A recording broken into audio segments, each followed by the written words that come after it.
2월 28일 아침 저희들에게 주신 하나님 말씀은 창세기 22장 말씀입니다. 창세기 22장 15절로 24절까지 말씀을 함께 봉독하겠습니다. 여호와의 사자가 하늘에서부터 두 번째 아브라함을 불러 이르시되 여호와께서 이르시기를 내가 나를 가리켜 맹세하노니 내가 이같이 행하여 내 아들 내 독자도 아끼지 아니하였은즉 내가 내게 큰 복을 주고 내 씨가 크게 번성하여 하늘의 별과 같고 바닷가의 모래와 같게 하리니 내 씨가 그 대적의 성문을 차지하리라. 또 내 씨로 말미암아 천하 만민이 복을 받으리니 이는 네가 나의 말을 준행하였음이니라 하셨다 하니라. 이에 아브라함이 그의 종들에게 돌아가서 함께 떠나 브엘세바에 이르러 거기 거주하였더라. 이 일 후에 어떤 사람이 아브라함에게 알리어 이르기를 밀가가 당신의 형제 나홀에게 자녀를 낳았다 하였더라. 그의 맏아들은 우스요 우스의 형제는 부스와 아람의 아버지 금무엘과 게셋과 하소와 빌다스와 이들랍과 부두엘이라. 이 8사람은 아브라함의 형제 나홀의 아내 밀가의 소생이며 부두엘은 리브가를 낳았고 나홀의 첩 루마라 하는 자도 데바와 가함과 다하스와 마아가를 낳았더라. 아멘. 하나님이 준비하신다라는 제목으로 오늘 말씀 전합니다. 어떤 일이든 준비의 시간은 꼭 필요합니다. 준비의 과정이 반드시 필요하다는 것입니다. 시험을 치르기 위해서도 시험을 준비하는 과정이 필요한 것이죠. 어떤 사람을 만나기 위해서도 그 만남을 준비하는 과정이 반드시 필요합니다. 그런데 여러분, 이 준비라는 것이 어떻습니까? 결코 쉬운 것이 아니다라는 것입니다. 이 준비를 결코 만만하게 볼 수 없다는 것입니다. 시험을 치르는 것과 시험을 준비하는 것, 어떤 것이 더 어려울까요? 시험을 준비하는 것이 더 어렵습니다. 그러면 식사를 드시는 것과 식사를 준비하는 것 중에 어떤 것이 더 어렵습니까? 이 식사를 준비하는 것이 더 어렵다는 것입니다. 저 역시 강단에서 설교를 하는 것과 사무실에서 설교를 준비하는 것 중에 설교를 준비하는 시간이 더 어려울 때가 많습니다. 그래서 가끔은 누군가 내 설교를 대신 준비 좀 해주면 좋겠다라는 이런 생각을 할 때가 있는데요. 그만큼 무언가 준비하기 위해서는 그만한 시간이 들어가야 한다는 것이고, 그리고 준비한다는 것이 결코 쉬운 것이 아니기 때문에 그렇습니다. 오늘 본문이 기록된 창세기 22장은 우리가 너무나도 잘 알고 있는 사건을 기록합니다. 바로 아브라함이 100세에 얻은 아들 이삭을 제물로 바치는 그 이야기가 기록되어 있습니다. 이 사건을 통해서 하나님은 아브라함을 향해서 무한 신뢰를 보내주시는데요. 16절 보시기 바랍니다. 이르시되 여호와께서 이르시기를 내가 나를 가리켜 맹세하노니 네가 이같이 행하여 내 아들 내 독자도 아끼지 아니하였은즉, 이렇게 기록하죠. 하나님께서 직접 맹세하실 만큼 독자 이삭을 바치는 그 모습을 굉장히 기뻐하셨던 것입니다. 가만히 생각해 보면 독자 이삭을 제물로 바치는 그 아브라함의 마음은 바로 독생자 예수님을 희생시키셨던 하나님의 마음이기도 했기 때문에 하나님은 그렇게 기뻐하시고 그렇게 아브라함의 순종의 모습을 마음에 들어 하셨던 것 같습니다. 그렇다면 이 사건을 통해서 하나님은 하나님 자신의 어떤 모습을 저희들에게 보여주고 계실까요? 우리가 잘 알고 있는 것처럼 바로 여호와 이레의 하나님, 모든 일을 하나님이 준비하시는 그 모습을 저희들에게 보여주고 계십니다. 아브라함은 비록 준비를 못했지만 하나님은 순양을 준비하셨습니다. 그리고 하나님이 직접 준비하신 그 순양으로 번제를 드리게 하셨던 것입니다. 그런데 이렇게 준비하시는 하나님은 이삭을 제물로 바치는 사건이 있고 나서 또 한 번 보여주고 있는데요.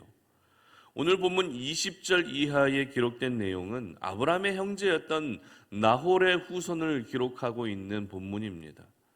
그렇다면 나홀이라는 사람은 어떤 사람일까요? 여러분, 나홀이라는 사람에 대해서 잘 알고 계십니까? 나홀은 아브라함의 형제였습니다. 사실 이게 전부입니다. 나홀에 대한 정보는 이것이 전부라는 것입니다. 아브라함의 형제라는 것 외에는 아무것도 알 수가 없습니다. 한마디로 나홀은 아브라함에 비해서 그다지 중요한 인물은 아니었다라는 것을 저희들은 쉽게 짐작할 수 있습니다. 그런데 왜 아브라함의 인생 가운데 가장 중요한 사건이라 할 수 있는 이삭을 제물로 바치는 사건이 마치고 나서 바로 이렇게 나홀의 후손을 기록하고 있는 것일까요? 갑자기 나홀의 후손이 기록됨으로 인해서 이삭을 제물로 바치는 그 중대한 사건의 의미가 희석되는 것은 아닌가라고 하는 그런 우려가 들 정도로 왜 하나님께서는 이삭을 제물로 바치는 사건이 있은 후에 나홀의 후손을 기록하는 것일까요? 그 이유는 하나님의 준비하심을 다시 한번 보여주시기 위해서입니다. 무슨 말입니까? 23절 보시기 바랍니다. 이 8사람은 아브라함의 형제 나홀의 아내 밀가의 소생이며 부두엘은 리브가를 낳았고, 이렇게 기록합니다. 여기서 저희들이 주목해야 할 인물은 바로 리브가라는 사람입니다. 그러니까 리브가의 할아버지가 누구예요? 나홀입니다. 그리고 리브가의 아버지는 부두엘이라고 하는 사람입니다. 여러분, 리브가가 어떤 사람입니까? 리브가는 바로 이삭의 아내가 될 여인이었습니다. 다시 말해서 나홀의 후손을 기록하고 있다는 것은 하나님이 이삭의 아내가 될 리브가까지 준비하고 계신다는 것을 보여주고 있는 것입니다. 이렇게 후손이 기록되고 족보가 기록된 그 성경의 기록에서 여인의 이름이 언급되는 것은 그렇게 흔한 일이 아닙니다.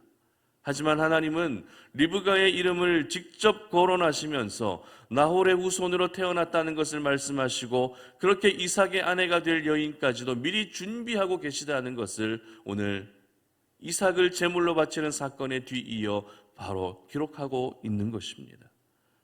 하나님은 이삭을 대신할 순양을 준비해 주셨을 뿐만 아니라 이후에 이삭의 아내가 될 리브가까지 준비해 주고 계시는 여호와 이레의 하나님이신 줄 여러분 믿으시기를 바랍니다.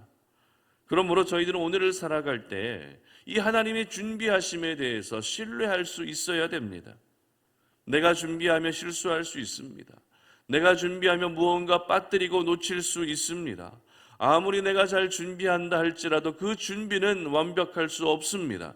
그러나 하나님이 준비하시면 어떻습니까? 하나님은 실수가 없습니다. 하나님이 준비하심은 언제나 가장 완벽합니다. 그리고 하나님이 준비하신 그대로 이루어지는 것이 바로 하나님의 준비하심인 것입니다. 그렇기 때문에 우리가 오늘도 하나님을 사랑하고 그리고 하나님을 순전한 마음으로 믿고 따르게 되면 그 사람의 인생 가운데 필요한 모든 부분을 우리 하나님이 준비해 주시는 줄 믿으시기를 바랍니다. 때로는 사람을 준비시켜 주기도 하십니다. 그리고 우리가 살아갈 거처도 하나님이 준비해 주십니다. 내가 일하는 일터도 하나님이 준비해 주십니다. 모든 상황을 준비해 주시는 분이 바로 우리 하나님이라는 것입니다. 그러면 하나님이 모두 준비해 주시기 때문에 저희들이 해야 할 것은 아무것도 없을까요? 하나님이 준비해 주시는데 나는 그냥 하나님이 준비해 주신 것을 누리기만 하면 되는 것입니까? 절대 그렇지 않습니다. 오늘 저희들은 하나님께서 아브라함에게 하셨던 말씀을 주목해야 됩니다. 18절 말씀 보시기 바랍니다. 또 내 씨로 말미암아 천하 만민이 복을 받으리니 이는 네가 나의 말을 준행하였음이니라 하셨다 하니라. 아멘. 바로 하나님의 말씀을 어떻게 해야 된다고요? 준행해야 한다라는 것입니다.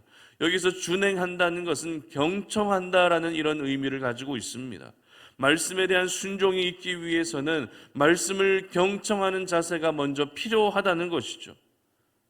비록 하나님이 하시는 말씀이 내 생각과 다르다 할지라도, 내가 원치 않는 말씀을 하나님이 하신다 할지라도 우리가 오늘도 하나님을 믿고 신뢰하면서 그 말씀을 경청하고 그 말씀에 순종하며 나아갈 때 하나님께서는 그 사람의 인생 가운데 모든 부분들을 준비해 주시는 것입니다. 이렇게 말씀에 대해 준행하는 사람들의 인생, 하나님의 준비하심을 경험할 수밖에 없는 것이죠. 오늘도 하나님의 말씀에 순종하며 나아가는 그 사람은 여호와 이레의 하나님을 경험하게 되는 것입니다.